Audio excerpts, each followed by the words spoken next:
இன்னைக்கு ஏசப்பா உங்களை பார்த்து சொல்றாரு, நீ பின்னாடி தள்ளப்பட்ட பிள்ளை இல்ல, நான் உன்னை பாதுகாத்து வச்சிருக்கேன் அப்படின்னு ரொம்ப அன்பா சொல்றாரு. சில நேரத்துல நம்ம வேலை செய்யற இடத்துலயோ இல்ல நம்ம குடும்பத்திலயோ யாருமே நம்மள கவனிக்காத மாதிரி தோணும். எல்லாரும் அவங்க பாட்டுக்கு முன்னாடி போயிட்டே இருப்பாங்க. நம்ம மட்டும் எந்த முன்னேற்றமும் இல்லாம யாருக்கும் தெரியாம முடங்கி கிடக்கிற மாதிரி ஒரு வேதனை வரும் இல்லையா? அப்படிப்பட்ட சூழ்நிலையில தான் தேவன் உங்களை பார்த்து ஒரு அருமையான வார்த்தையை சொல்றாரு. சங்கீதம் 27:5 அவர் உறுதியா சொல்றாரு, அவர் என்னை தம்முடைய கூடாரத்தில் மறைத்து வைத்து துன்ப நாளில் என்னை காப்பாற்றுவார், கண்மலையின் மேல் என்னை உயர்த்துவார். பாத்தீங்களா? இந்த வசனத்துல ஒரு பெரிய ரகசியம் இருக்கு. அதாவது தேவன் உங்களை மறக்கல, மாறாக அவர் உங்களை மறைச்சு வச்சிருக்கிறாரு. ஒரு நிமிஷம் யோசிச்சு பாருங்க. ஒரு விவசாயி விதையை மண்ணுக்குள்ள புதைக்கிறப்போ அது கொஞ்ச நாளைக்கு வெளியில யாருக்கும் தெரியாது. பாக்குறவங்களுக்கு அந்த விதை செத்து போன மாதிரி தான் தெரியும்.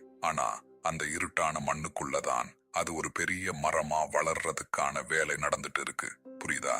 அதே மாதிரி தான் உங்களோட வாழ்க்கையும். தேவன் உங்களை மறைச்சு வச்சிருக்காருன்னா அது உங்களை அழிக்கிறதுக்காக இல்ல, உங்களை ஒரு பெரிய ஆசீர்வாதத்துக்கு அவர் தயார்படுத்திட்டு இருக்கிறாரு.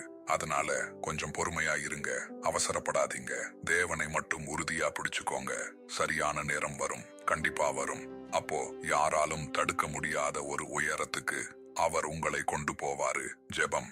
அன்புள்ள இயேசப்பா, இந்த நாளுக்காக உமக்கு நன்றி.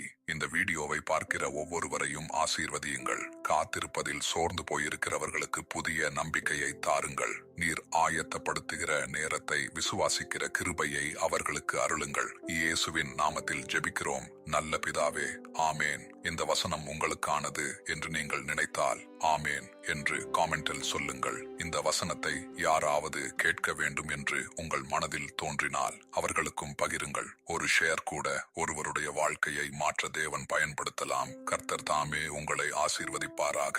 ஆமேன்.